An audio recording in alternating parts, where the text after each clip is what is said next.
Om Ajnanatimirandasya Jnananjana Shalakaya Chakshurunmilitam Dhena Tasmai Shri Gurave Namah. We feel very fortunate to be back here, and that each time we come here, we feel especially encouraged by seeing how, against all odds, sincere devotees hold the line against Maya, who's constantly attacking and who has unlimited resources. And that those who are sincere develop real knowledge, which means to know that Krishna and his name are non-different, and that all you really have to do is chant Hare Krishna in order to not only be happy but also attain the goal of life, which includes not falling into Maya.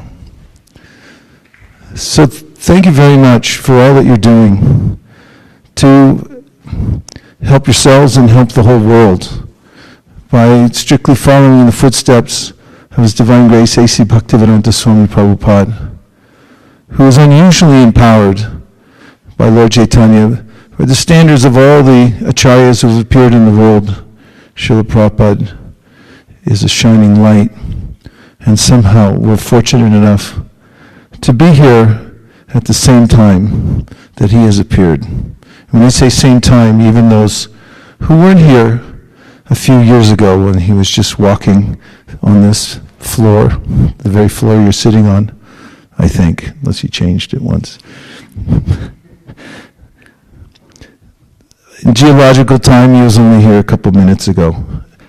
And his message and the influence that he had is as strong as it ever was, and available as it ever was to anyone who sincerely wants to inquire about how to solve all the problems of life and how to do good for others, and many other such noble questions.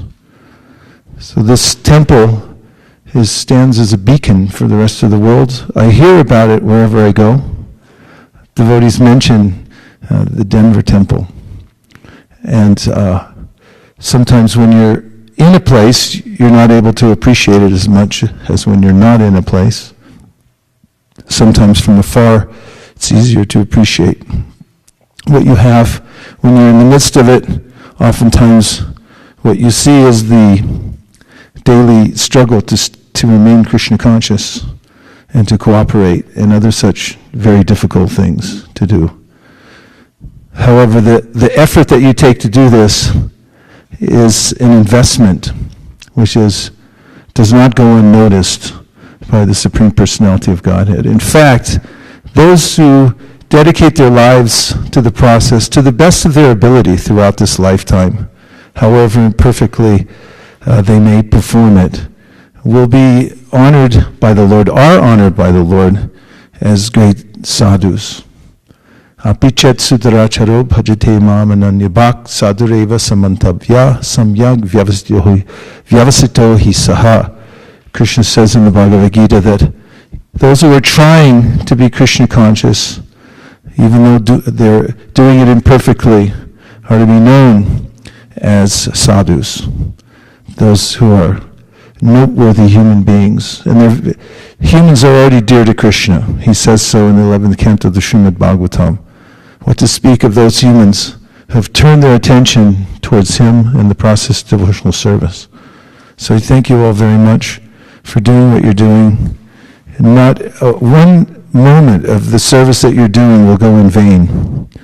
The trouble it takes to haul a huge bag of chickpeas downstairs, the time it takes to counsel another devotee and listen to others vent as they're trying against all odds to go on with the practice of Krishna consciousness, organizing the jewelry, going out on the streets and meeting people and intervening in their lives, even though they didn't ask you to. That's what an intervention is, generally. All that is counted and recorded. Whatever living entity does is counted and recorded, especially in the human form of life. And the very act of being a Goshti Nandi means you have to live in a community for the sake of developing a habitat where other people can come in and take shelter of the process of Krishna consciousness. But I've seen in my lifetime the devotees who may have been simple but were sincere and simply continued the process as it was set down by Srila Prabhupada, have had unusual success and arguably have gone back to Godhead when they left this world, or at least are a major step towards it. And going back to Godhead is a process, not necessarily an event. So, thank you very much. Hare Krishna. I'm going to read a couple of verses from the Bhagavad Gita, and one is never disappointed by doing such a thing, although the mind may try to convince us that there are other things better to do. There is nothing better for the mind to do but read Bhagavad Gita. And I'm taking up at chapter 2, contents of the Gita summarized at text number 62. And this verse, which many of you already know, reads like this. And if you like, those of you who know it can repeat after me. Jayato Vishayan Pungsa Sangasteshu Pajayate Sangat Sanjayate Kama Kama Krodho Pajayate. Now I'll say each word and then what it means. And you can repeat if you like. Jayataha, while contemplating. Vishayan, sense objects. Pungsaha, of a person. Sangha, attachment. Teshu, in the sense objects. Upajayate, develops. Sangat, from attachment. Sanjayate, develops. Kamaha, desire. Kamat, from desire. Krodaha, anger. Abhijayate, becomes manifest. Translation. While contemplating the objects of the senses, a person develops attachment for them, and from such attachment, lust develops, and from lust, anger arises. Srila Prabhupada's purport. One who is not Krishna conscious is subjected to material desires while contemplating the objects of the senses. One who is not Krishna conscious is subjected to material desires while contemplating the objects of the senses. The senses require real engagements, and if they are not engaged in the transcendental loving service of the Lord, they will certainly seek engagement in the service of materialism. The senses require real engagements, and if they are not engaged in the transcendental loving service of the Lord, they will certainly seek engagement in the service of materialism. In the material world, everyone, including Lord Shiva and Lord Brahma, to say nothing of other demigods in the heavenly planets, is subjected to the influence of sense objects, and the only method to get out of this puzzle of material existence is to become Krishna conscious. Lord Shiva was deep in meditation, but when Parvati agitated him for sense pleasure, he agreed to the proposal, and as a result, Kartikeya was born. When Haridas Thakur was a young devotee of the Lord, he was similarly allured by the incarnation of Maya Devi, but Haridas easily passed the test because of his unalloyed devotion to Lord Krishna. As illustrated in the above-mentioned verse of Sri Yamunacharya, a sincere devotee of the Lord shuns all material sense enjoyment due to his higher taste for spiritual enjoyment in the association of the Lord. That is the secret of success. One who is not, therefore, in Krishna consciousness, however powerful he may be in controlling the senses by artificial repression, is sure to ultimately fail, for the slightest thought of sense pleasure will agitate him to gratify his desires. So in the first sentence, Prabhupada says that one who is not Krishna conscious is subjected to material desires while contemplating the objects of the senses, which is an interesting statement, because there's a way in which one has to contemplate objects within this world. Obviously, they're objects of the senses because the senses are observing them. So there's two ways of doing that. One way is under the duress of material desires, and that means that when contemplating the objects of the senses, one can develop an unnatural desire for them. And I say unnatural because, as Srila Bhaktivinoda Thakur describes in his Harinam Chintamani, the weakness of heart which causes one to stay in the material world is symptomized by being attracted to trifling things.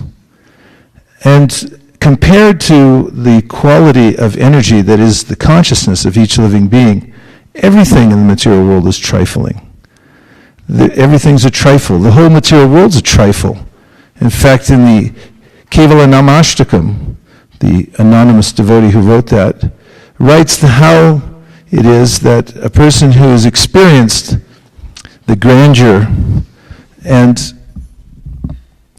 pleasure of chanting the holy name of the Lord considers the entire material world to be insignificant.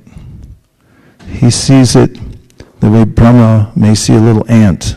There's nothing to the material world ultimately for those whose minds have become attracted to the spiritual world. However, this idea, dhyayato vishayam pumsang, when one sees the objects of the senses, if one hasn't developed an attachment for the higher energy, that is the energy of Krishna's internal potency, then it's natural that one will develop a sangha, or a relationship with the objects of the senses in the material world.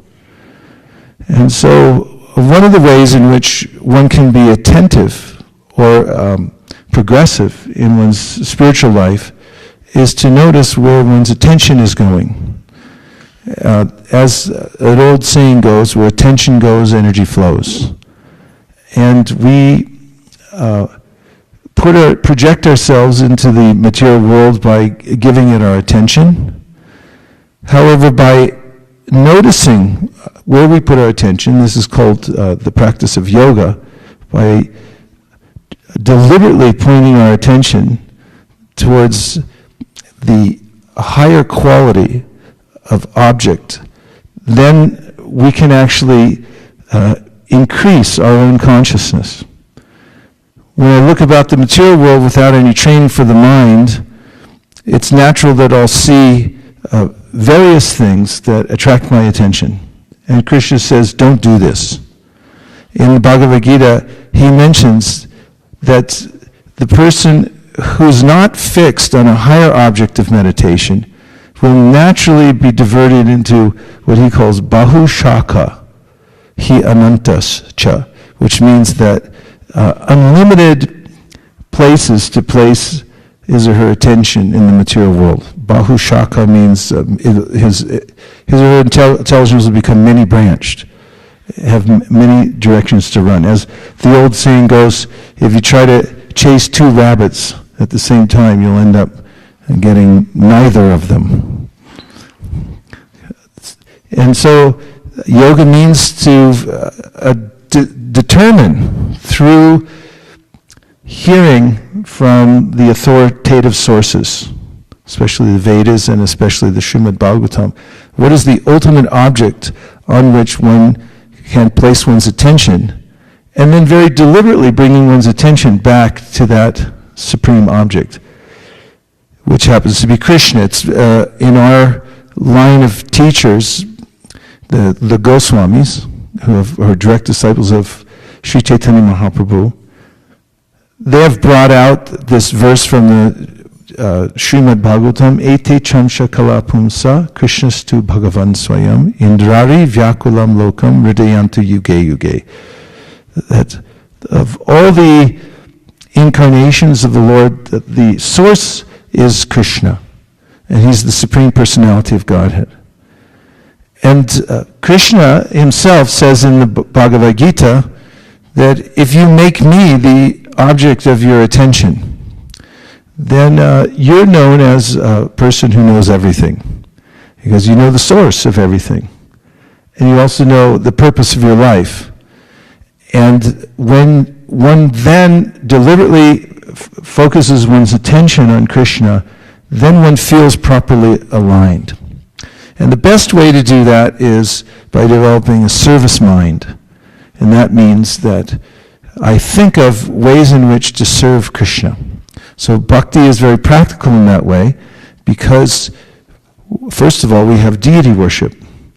And when devotees learn to come and see the deity, this is a kind of service, just to show up at the temple nice and clean. You make yourself presentable, and then you come before the deity and just say, here I am. Because there's a lot of other places you could be, right? Say yes. I mean, they're all over the place. People are always looking around. When we go outside, we notice that there's lots of shops and places where you can look at stuff. But here, this is a kind of service, because you're deliberately coming here and saying, Krishna, I got cleaned up, and here I am. That's a kind of service. If somebody shows up for you, how do you feel? If they deliberately go out of their way to show up for you, and they clean themselves up, maybe bring you a flower or something like that, how do you feel? Great. So this is a kind of service. It's very practical, because we have an object we can meditate upon. There are clear descriptions of Krishna in the Bhagavatam and in other bhakti literatures. The Nectar of Devotion, for instance, describes how Krishna has a pinkish hue or reddish hue in various places on his body.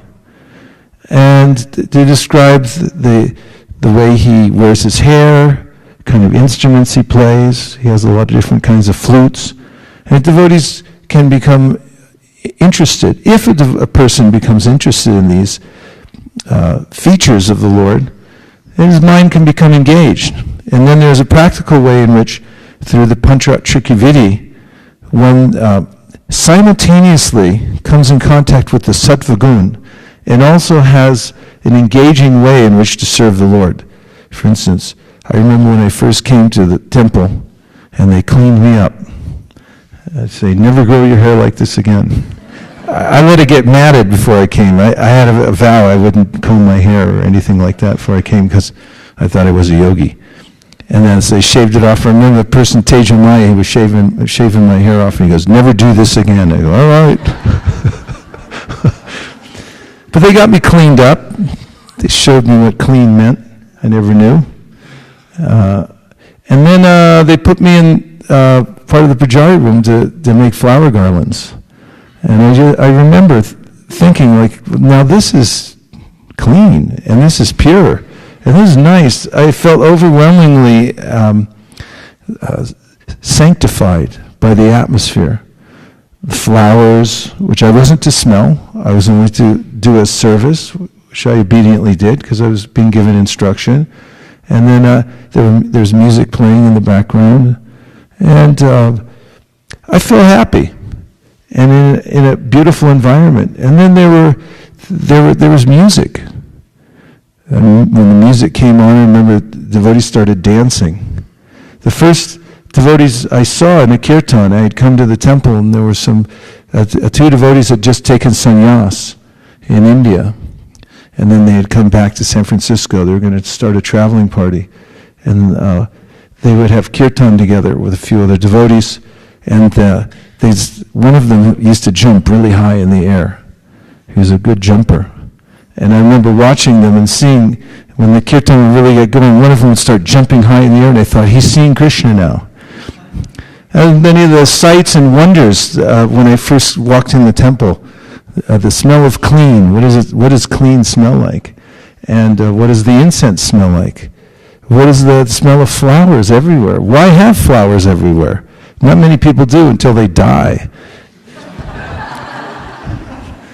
Most people work hard and they deprive themselves of the actual nectar of life. I saw today when we were at a stoplight coming home from the airport, there was a man up washing down at the deck on the upper part of his house, and I was thinking, I wonder what portion of life one gets to actually spend in such a house. I estimated that house, I'm a good assessor, it was $560,000. So he paid $560,000 for that house. And I wonder how many hours out of 24 he gets to spend in there actually enjoying. Most of the time he's either working or coming back to maintain the house. But just sit there and feel like, I'm enjoying this house, not very much. So it's not, there's not much engagement in the material world, but for the devotees, there's a barrage of sense enjoyment that overwhelms the senses. And if one submissively engages in service to the Lord, then the kinds of sights and sounds and smells will enchant the heart and stimulate the mind. And one will feel kind of satisfaction that immunizes one from the nasty smells and sights and sounds of the material world. Oftentimes when we go to Rath Yatra in Los Angeles, which by the special blessings of my wife, I get to go to every year because she has been at the Los Angeles Rath Yatra since it began, and she's cooked the feast for that Rath Yatra since it began. And so several years ago, she invited me to come down and help cook for it. So you got to know somebody to get in a service like that.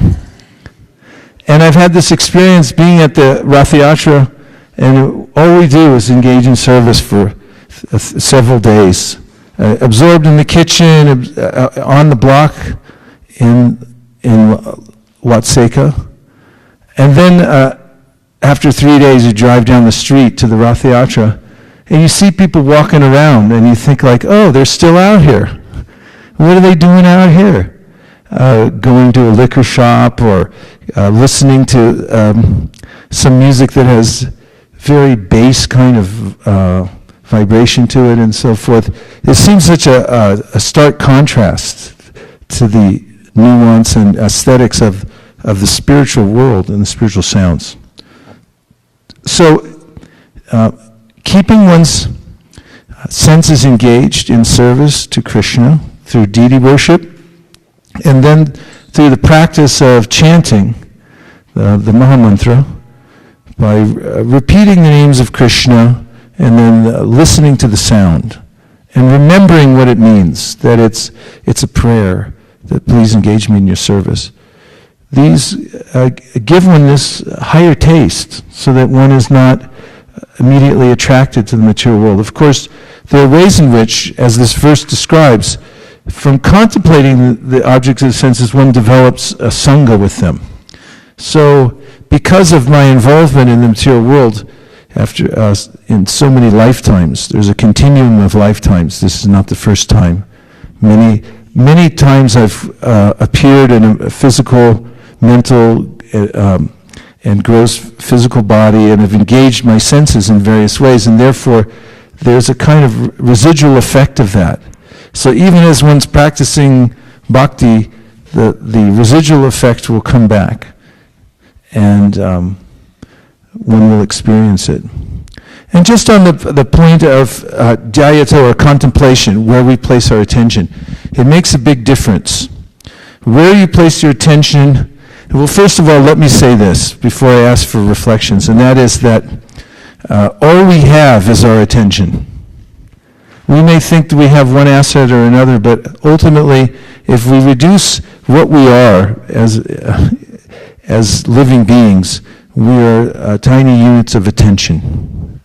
That's what a conscious living entity is. Kesha gra shatabhaga sha shadamsha shadrishatmakaha jiva sukshmo swarupoyam sankyatito hi chitkana. Chaitanya Mahaprabhu quoted this verse, so I thought you'd like it. Chitkana, we're a little particle of consciousness, and what does it do? It places it has an awareness. It's an aware unit of energy, which is remarkable. It's the most remarkable thing in the world, an amazing thing. And so, if we look at the essence of what we actually have, it is the choice of where to place our consciousness, where to place our attention, to be more exact. And from moment to moment, when we inform ourselves through the hearing of Bhagavad Gita, Srimad Bhagavatam, and so forth, and by chanting Hare Krishna, practicing focusing the mind on the highest objects of meditation, like Krishna, in the form of the deity and the holy names, then we can make more and more conscious decision and have the strength to do it about where to place our attention. And I would argue that it makes a big difference where we place our attention. In fact, that's everything. And this verse gives some indication of that. Dhyayato vishayam pumsa. If a human looks at sense objects with the wrong mindset, then there's a lot of trouble. You develop a sangha with them, and you don't want that. If you get a sangha with material things, then you're stuck for a while. You have to deal with it. And it's not nice for a spiritual soul to have to do that. You have to deal with it on a much higher level, the material world, by service and seeing how everything can be used for Krishna. So just a couple of minutes ago, I'm sitting here and I'm watching all of you, and you're watching me, right, to some degree. And then somebody came in. I have no idea who it was. Did somebody come in? Yes. Thank you for filling me in. But I noticed when somebody came in, a lot of you looked in that direction. And just for that, 10 seconds, I was thinking, hey, how come they're looking over there? It was a visceral experience that you were looking somewhere else. And I started to feel a little bit, I don't know what the word is, a little bit anxious. It's like, where'd you go? I was thinking, where'd you go? Hey, come back, And that's how powerful your attention is and where you place it. And so consciousness means attention. Attention is something very deliberate. I was once in San Francisco distributing books on the street. Downtowns, especially in big cities, it can be very difficult. And I was approaching people, offering them the opportunity to read the Bhagavad Gita. And not everybody was interested, but they expressed it at least. They articulated it in ways that I could appreciate. But one man who was walking down the street didn't respond at all. In fact, he pretended that I didn't exist. I mean, I can't even tell if he was pretending, because the experience was so traumatizing that if he had spit at me, I would have been much happier. And this confirmed for me the statement of one of the Holocaust survivors who wrote quite a few philosophical and very interesting statements about life and consciousness. Said that the opposite of love is not hate, but the opposite of love is indifference. And there's a way in which when somebody's indifferent to me, I feel it more, there's more impact than if somebody expresses some anger or hatred or something like that. At least they notice me. But when there's indifference, then there's darkness. In fact, we say ignorance, but ignorance can also be pronounced ignorance. And that's what's going on with a conditioned soul who's in darkness, is ignorance. I'm ignoring myself because I'm ignoring the source of myself. And the process of Krishna consciousness means simply to reverse that process. This is brought up in a famous verse in the Srimad Bhagavatam. Payam dvitiya binibeshita syad ishara petasya viparyayo smriti tamaya tam buddha abhajatam tamaya tam buddha abhajatam bhakyaisha yekam guru devatatma. It's a very precise algebraic equation. For those of you who like algebra, you'll like this verse. It says that the cause of material life is dvitiya, which means turning one's attention away from the spiritual world and looking towards the material world and thinking that there's something separate from God, dvitiya. And from that, all kinds of inconvenient circumstances develop for the spiritual being, including a relationship with the dead material world. And then the solution comes in the next set of lines. Tanmaya tam buddha abhajetam. An intelligent person then will take advantage of the process of yoga, bhaktyayika yesham gurudeva tatma, which means that one-pointedly that person will point his or her attention towards Guru and Krishna. And by that process then the lights come back on again. Therefore, the admonition of the Srimad Bhagavatam, the first canto, Tasmad ekena manasa bhagavan sattvatam bhati shotavya kirtitavyasya dhyaya pujasya nityada. This is Sutta Goswami saying that therefore one should, with one-pointed attention, worship Krishna. One should think of Krishna, one should chant Krishna's names and perform devotional service. And by doing this and giving one's attention to Krishna, then one will feel properly aligned, and by proper alignment, then there's harmony. And there's a sense of connectedness and therefore peace and proper engagement in life. So now we'll take a few reflections. Anything that you heard so far that's stuck in your mind?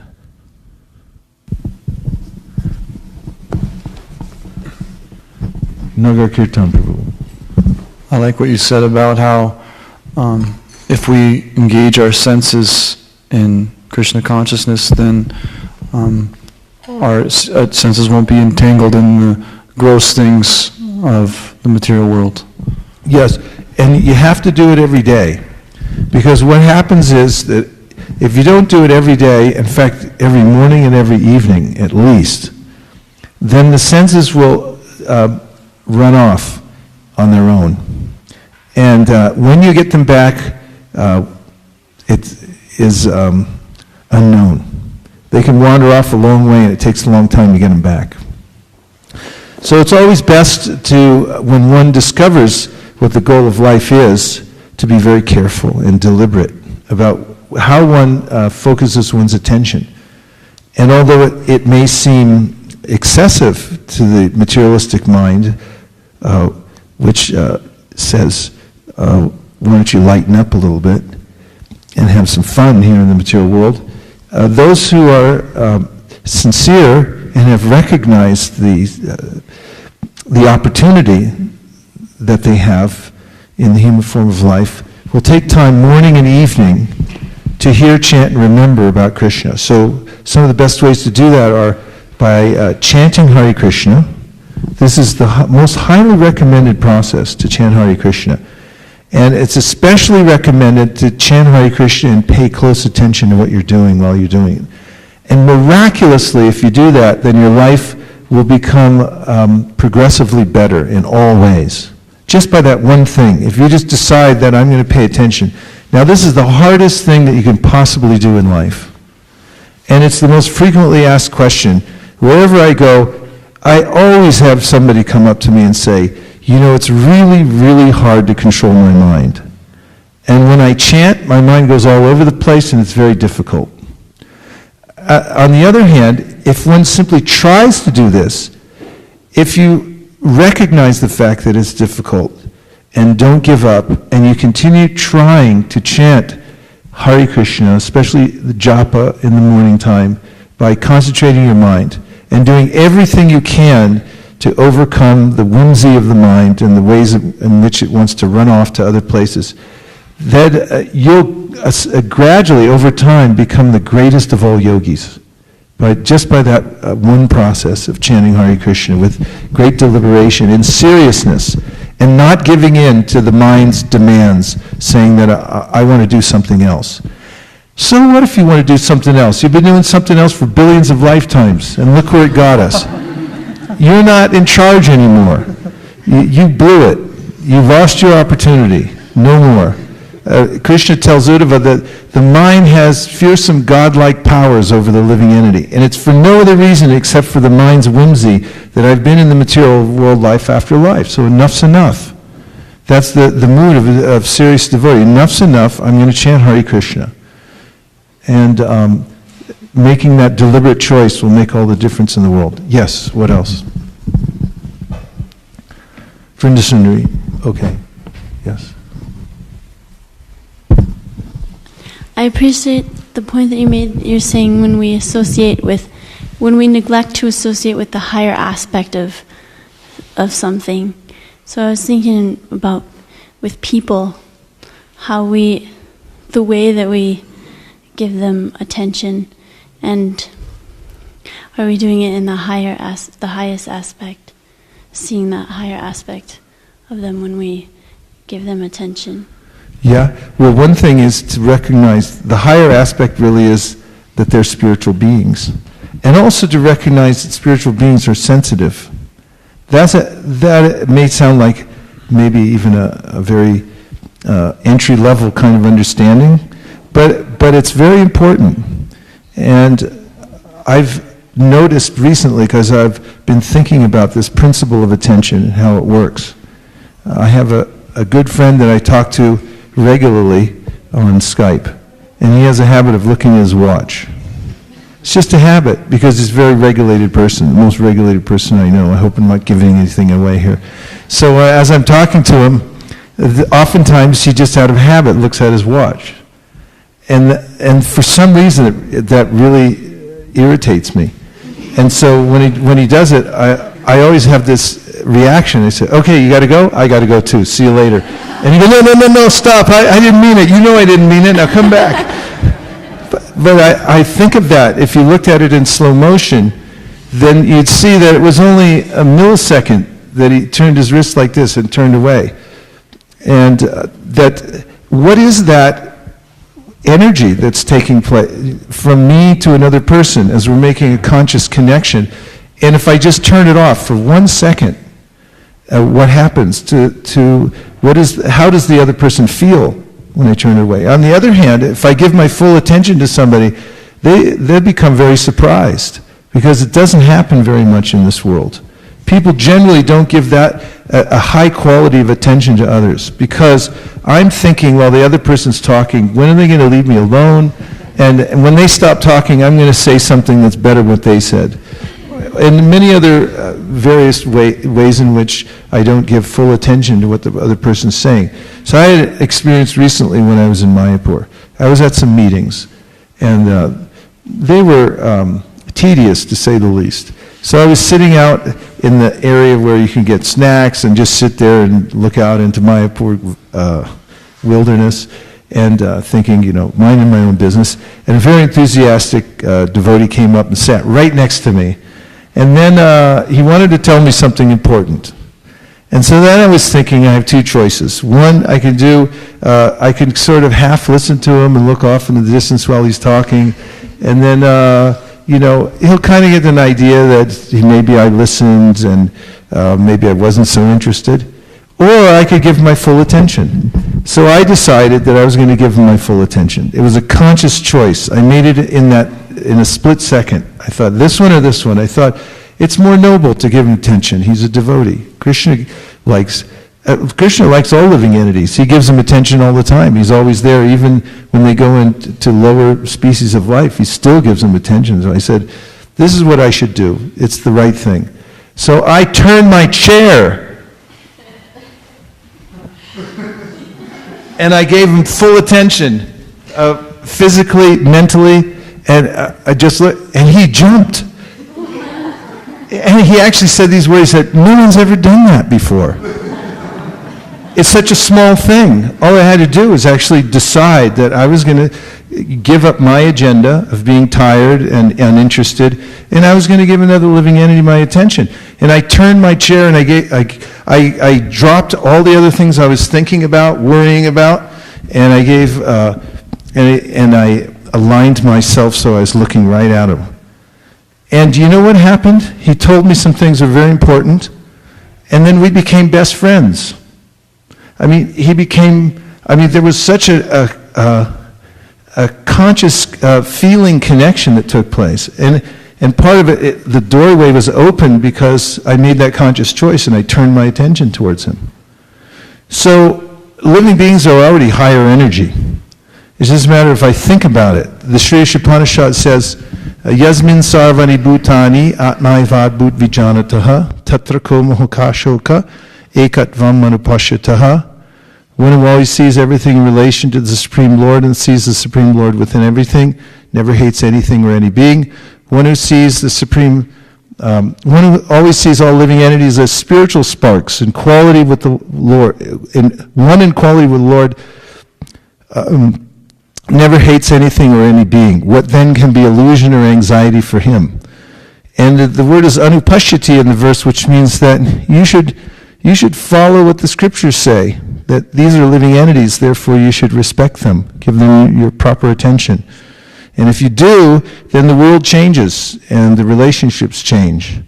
It's the most basic, simple thing, but it has the most impact of anything else that we can do, and that is to give our attention to Krishna and to his devotees and to other living entities, because Krishna's in their hearts. And that's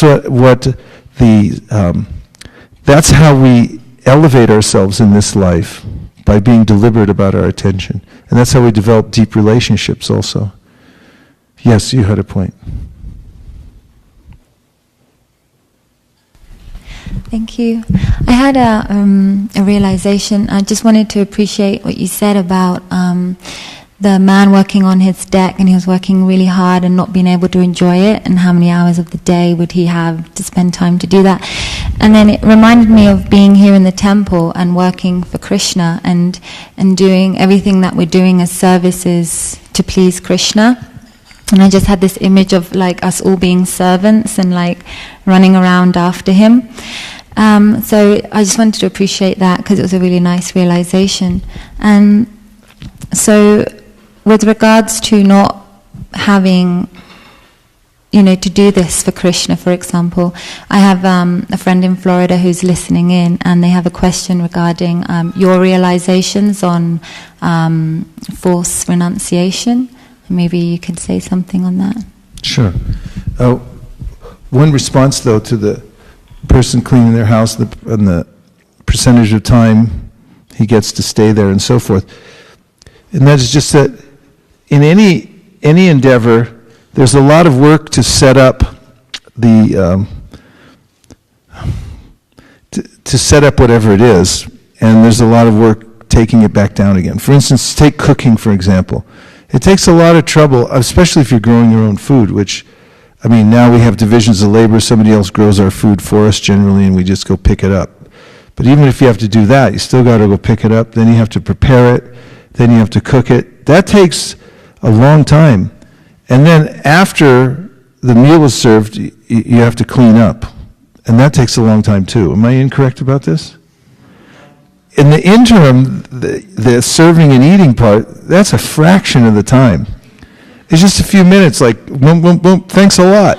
And you don't know how hard everybody worked to grow the food, to bring it in, to cook it, and then clean up afterwards. That takes forever. The pots have to be scrubbed, everything has to be put back. There's just a tiny, proportionately, there's a small section in between. That's how all yagyas are. If you set up a yagya, you got to go get all the stuff.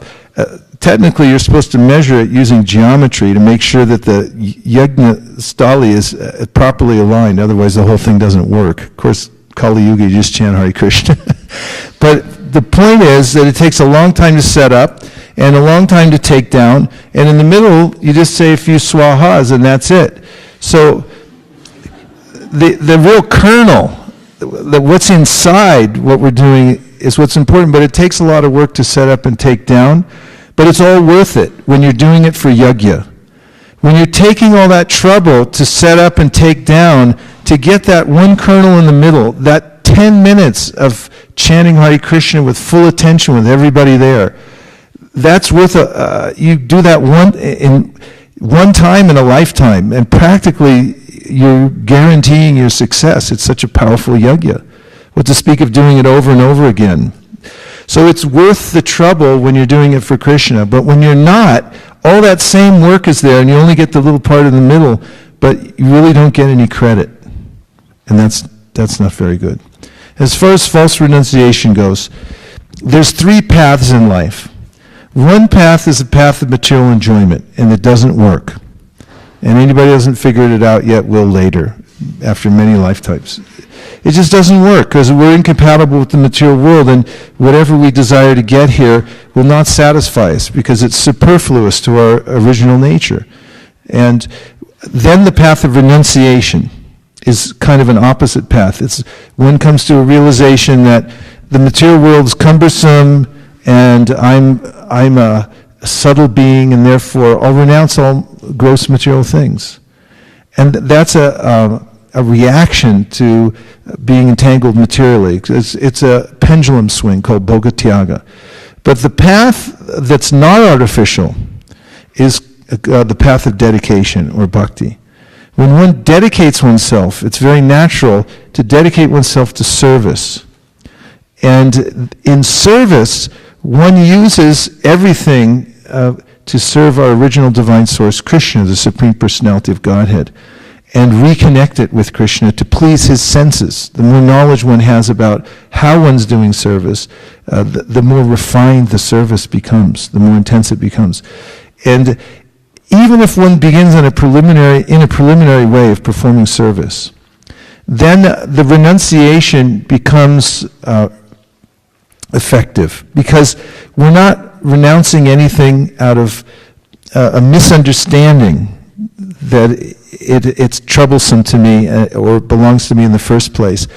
But we're renouncing things because we can't use them in service of Krishna at that very time. Therefore, we set them aside and we use what we can. And that's very effective. It fits well with the way in which we interact with the world. And that means that we use our senses. We can't stop using them. So just serve Krishna with what you have. And any item can be used in the service of Krishna if one realizes that it's originally from him and it's meant to come back to him. And that's really the essential point about artificial renunciation. Do it to please Krishna and it's not artificial. What else? Yes. Thanks, Prabhu. I've heard you say many times where attention goes, energy flows. So I appreciated hearing that again tonight, because you were also talking about giving attention to the holy names and service and to devotees. So, repetition of a good thing is good. So I really appreciated that. It's a mantra. Lately we've been doing programs at corporate headquarters in Silicon Valley. We go to Salesforce and to Google and now Intel. And I find that if I introduce the topic of Krishna consciousness by giving them a mantra that they can take out of the room with them, keep it in their pocket, and then explain philosophically how it relates to Krishna consciousness, or how it is beneficial to them in progressing spiritually, it's something they can keep coming back to again and again. And I found that mantra many, many years ago, and have utilized it for time management, for staying on track in my Krishna consciousness. I keep asking myself, where's my attention going? Because where attention goes, energy flows, and it's a fact. Wherever I'm putting my attention at that very time, my energy is going in that direction. So if you don't like the way you're going, just check in on your attention. And where are you putting it right now? And if it's not going towards the highest quality object of your attention, then you're not going to get the highest quality life. Or as we like to say also, if you don't like what you're being subjected to in life, then change the subject. Because there's a lot of things you can subject yourself to, and you subject yourself to things by tuning into them and putting your attention on them. And then you feel abused, and then you say, like, well, why do you feel abused? Because of these vibrations. Then why don't you just stop listening to them? Why don't you change the subject? And that's what bhakti is. You come in, we change the subject when we come inside here. It's like this is a different subject matter altogether. And those who learn to do this throughout their life, they keep the subject, they keep tuned in to the higher subject of Krishna consciousness, the higher vibration, keep their attention there. Then they rise. Mam chayo vyabhicharena bhakti yogena sevate sagunan samatityaitan brahmabhuyaya kalpate. Krishna says, you can rise above the three modes of material nature. That's an amazing feat. And you do it by constantly keeping your attention fixed on Krishna. Thank you. Hare Krishna. What else? Yes.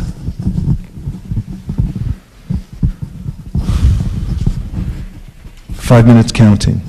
I like the point that you made that when the mind doesn't have a higher thing to focus on, that it automatically goes to material sense object, the objects of the senses. And so that one must always keep the mind focused on the higher object in order to remain free from attachment to the sense objects. And I was thinking about that, how often we think that we need to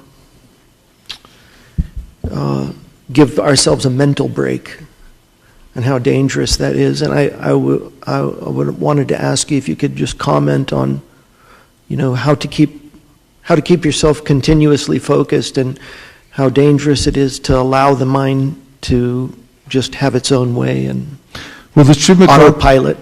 Nice questions, very practical and important. The Srimad Bhagavatam, Krishna says in the Bhagavatam to Sri Uddhava that mind is a horse, or like a horse. And an expert horseman has to learn how to tame the horse. And he said sometimes the reins have to go out a little bit, and then sometimes the reins have to be pulled in a little bit. So one has to be a little expert. Sometimes those who are neophytes, they just grab the mind and they, come on, and just pull it. In fact, they'll pull their family members too. I've noticed this with family members. The husband's into it, the wife's not, or vice versa. So then the husband goes home and says, we're in Krishna consciousness now, come on, and then the wife goes like, no way, in fact, I'm going the opposite direction. Is the kind of nature of a horse or a husband or a wife when they're grabbed and pulled in a certain direction. Living entities don't like that. They like to be whispered to, like a horse whisperer. So, yoga requires this kind of expertise that you have to find the ways in which, in fact, this is the commonsensical way in which the Goswamis present Krishna consciousness. They say that there's only two solid rules that you have to follow, and all the other rules serve these two. One is always remember Krishna, and the other is never forget Krishna. And all the other rules and regulations are servants to these two principles. So one has to find the ways in which to organize one's life so that one can stay in contact with the vibration of the holy name. And sometimes we may be outright discouraged because of the way that we are manhandled by our mind, despite the fact that we try as hard as we can. And in those cases, we also have to have a plan to make a comeback. And when we're at our lowest level, and not give up, but to come back and make a stand, because it all counts. And in fact, Prabhupada writes very encouragingly in the light of the Bhagavad that missteps may not be detrimental, they may become the pillars to success. I'm not at all advocating missteps, I'm just saying they're inevitable, and that they're not necessarily detrimental if one continues the process of Krishna consciousness. In fact, the Shastra says, Bhagavatam says, Supada mulam bhajata priyasya taktanya bhavasya hare priyasaha vikamayach chotpatitam katanchid dhunoti sarvam pratisanivishtaha. That means that if you're practicing devotional service sincerely and somehow or other you mess up, vikarma yach chotpatitam, somehow or other it just comes out of nowhere and you mess up. Said, what is the rectification? Keep doing devotional service, whatever way you can. And as far as recreation or resting the mind, I was at Prasadam with some godbrothers. It was at Govardhan, actually, at somebody's house. And, we had been hearing and chanting all day, every day for many days, and then we sat down for prasadam. It was a nice feast. And there was a devotee at the table, very enthusiastic. It was a younger devotee. And he brought up to one of my senior godbrothers, he brought up some complex philosophical question. And my godbrother said, that's a little too intense for prasadam time. I really don't want to think about that. I just want to take prasadam. And so there's a way in which, you can be in Krishna consciousness and just sit there with your friends and relish the fact that, look how lucky we are. Krishna's feeding us again. How did that happen? And look at how nice it is. It's like, just be grateful. You don't have to strain your mind and you have to arrange your environment, says Rupa Goswami, so that you're constantly in the flow. But there are different degrees, and you need that. Yukta hara viharasya, yukta chesasya karmasu, yukta swapna vabodasya, yogo bhavati dukkha. Krishna says, be balanced in the way you approach things. Flexible like water, and then you'll be able to survive. Gaur Premanande Haribo! Vanchakalpata Vishya Kripasindabe Vichapatitanam Pavanibhyo Vaishnavibhyo Namo Namaha Nantagodi Vaishnavibhyo Marman, Natari Armarman, Natari Armarman, Natari Armarman, hey, Natari Armarman, Natari Armarman, Natari Armarman, Natari Armarman.